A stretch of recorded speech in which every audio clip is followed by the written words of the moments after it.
Welcome back to Innovation in Government. NARA says 71% of agencies claim they made a July 2024 deadline for managing their permanent records in a digital format.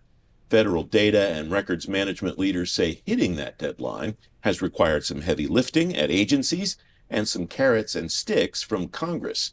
Susan Littles, former director of data and records compliance at HHS. Keith Nelson is head of public sector at OpenText. Welcome to both of you. Susan, I start with you. What has this evolution looked like to get from where the government was, pretty much all paper-based, very little digital records and records management, to where it is today?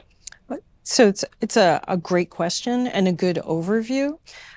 Speaking from my experience, I was a records officer at a small agency, a medium-sized agency, and a large agency. And over the years, there have been significant changes in our field. When I first started in records management, the field was really looked at as an end game, an end state, archival purposes only. And at that time, records were only considered analog or paper. So the people doing the work had a different skill set as well. Their work was really to assemble and archive the records and ensure that if there was an archival request, they could produce the records, in that case, mainly for legal and general counsels, for appeals or other litigation. The field has changed very much so. The field has changed where the position descriptions of the records managers have changed. Now records managers follow multiple workflows, many of which are based on technology, as well as still managing the paper. That was what we started with initially. So the requirements to drive the policy of the programs have also changed. Over the years, they've aligned more strategically with information systems policies for strategic management, for data management, and I would say that the field has really progressed in a very positive way. Now records managers are those individuals who are business partners for our mission and our business leaders. And we are also part of lifecycle identification of the records and of the data. So we've moved from an end state, which is archival, to now a creation, lifecycle management, and providing efficiencies for business programs. Keith, welcome. It's great to have you on the program. What have you seen from your perspective? How has this field evolved over time, and what are the markers that you see moving forward? Yeah, I'm in industry now. I'm a former government, and I've seen those older record management approaches. We're at OpenText. We're trying to help people, agencies, do the end-to-end records management lifecycle. So all the way from creation, maybe they're doing a procurement action, HR action, all the way to workflow, all the way to archiving and preservation or disposal.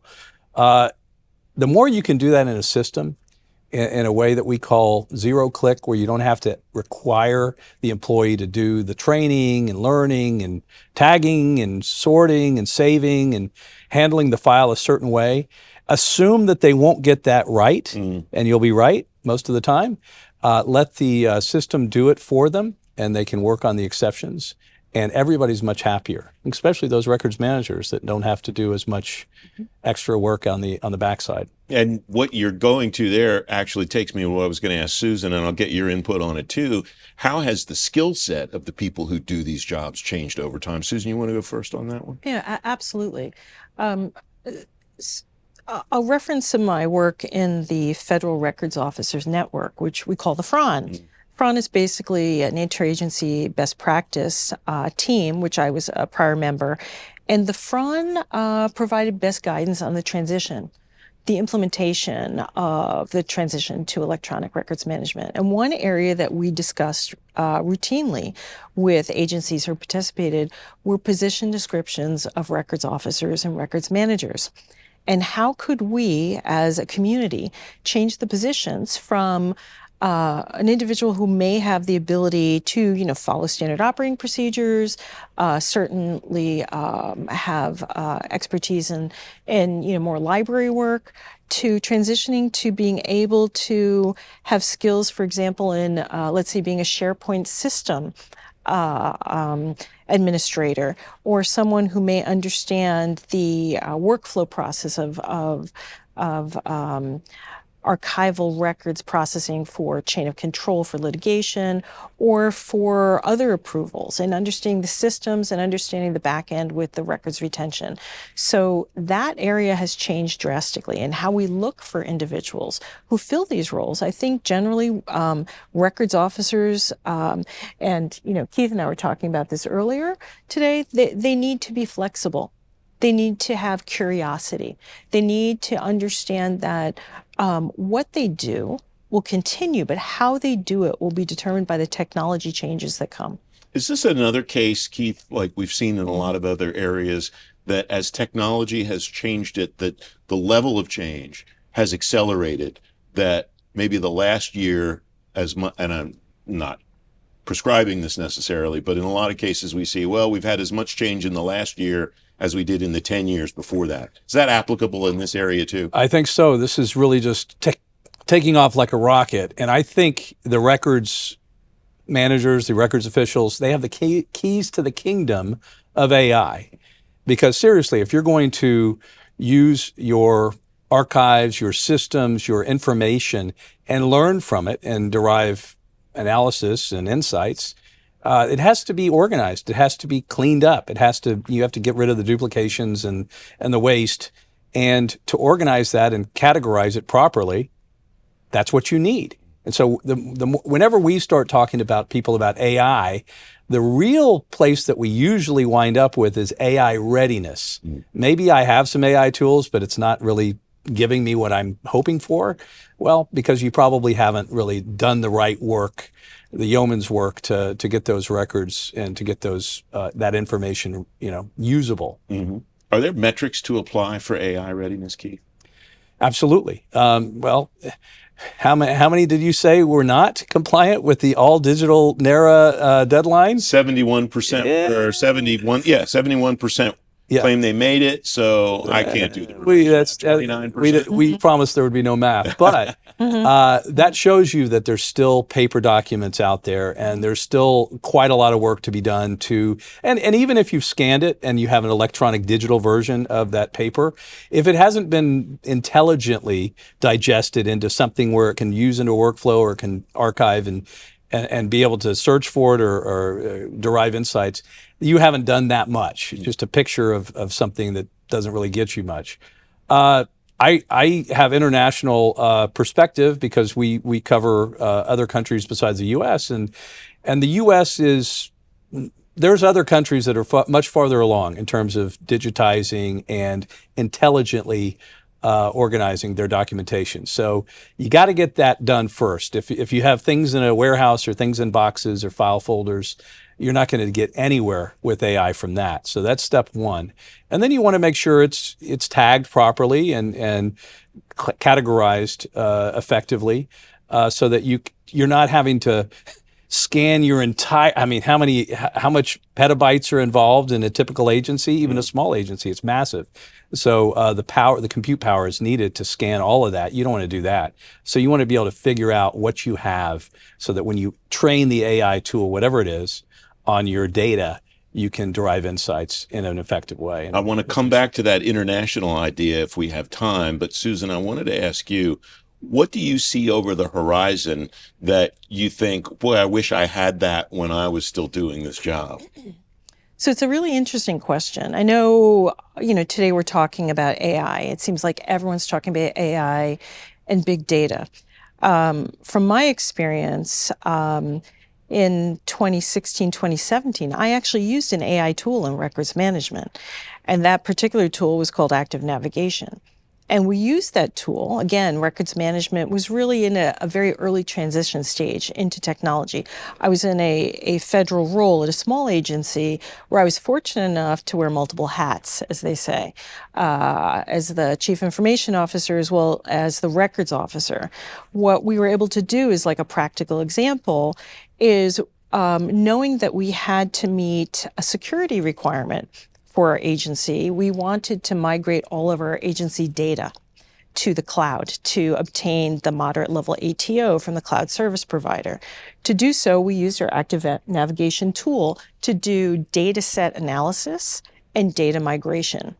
And as part of that, we were able to do a governance perspective of tagging, looking at the key terms that were necessary to identify the records, as well as to determine which records were permanent and which records had long met disposition that could be destroyed for efficiency.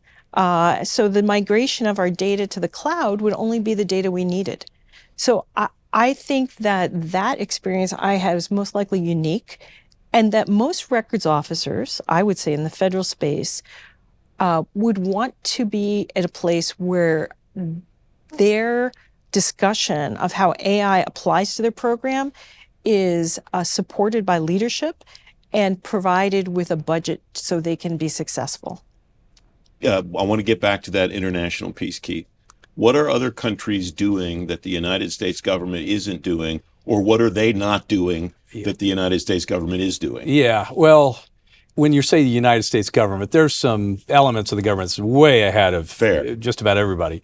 But when you're talking about a typical agency that maybe is struggling with the digital deadline for NARA, other agencies are actually looking into videos and knowing what's inside that. The old days, you had to have somebody actually watch it and say, oh, on minute 50, I mean, you have a lot of video content. So you can actually, the AI can go in there and grab and tell you what it is and who said it in multiple languages. All of that is pretty cutting edge stuff. Real-time traffic information to improve your safety at intersections and throughput. That's happening, and that's a lot of inputs coming in at once, and audio, video, imagery, to be able to kind of get past that and know what's inside and intelligently categorize and classify it and derive insights. As that video customer we have that runs a Spanish language program, they had 50 years worth of video and they didn't know what they had. They just had a label on a tape. That doesn't really tell you what's inside. And so the AI can do that and tell you what you've got.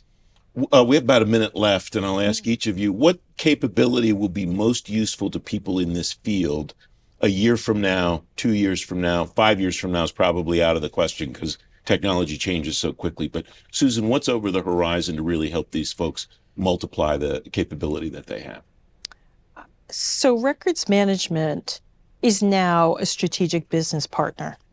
And for records officers to grow their program, to be successful, to have budget, to have staff, to be eligible to have prioritized IT systems for records purposes, they need to have partnerships and be aligned with their general counsel's office, with their IT office, with their strategic mission business organization. Keith, 30 seconds.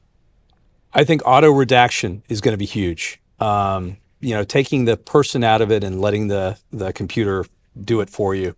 Auto-categorization, auto-tagging, all of these things. Deduplication. It's putting the engine on it and getting rid of those duplicated documents. Auto naming. So if you've named something file 10, meaningless. If it pulls out the information, this looks like a good name for this file. Keith, thank you. Susan, thank you as well. And thank you for joining me for this Innovation in Government program presented by Carahsoft. If you missed any of it, you can watch it in its entirety on our website, fedgovtoday.com, or the FedGov Today YouTube channel. Thanks for watching. Good night.